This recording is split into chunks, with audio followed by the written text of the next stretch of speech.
Okay, day 11 of solitary confinement, and today we're going to talk about preventive maintenance, particularly on our most critical equipment and how important it is to maintain those assets.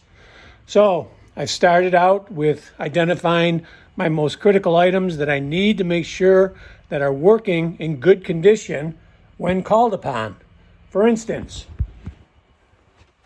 I cleaned my gun. I got my bullets ready in case anybody tries stealing my toilet paper. So I'm prepared for that. So the gun is cleaned. I got the ammunition. This morning, I changed the oil in my truck. I checked the fluid levels. I changed the oil in my tractor. So I'm prepared. Make sure that when I go cut the lawn, which I've already done a couple times, that tractor is in good condition. I change my oils in my vehicles, as I've said before. My other critical equipment, believe it, this is probably one of the best buys I ever made in my life. All right, one of a couple. But one of the best things that I ever purchased in my life was this thing called a power washer. Man, what an investment that thing was. I can't tell you all the uses that thing has. I blow the deck off, which I did. All right, so here's my deck.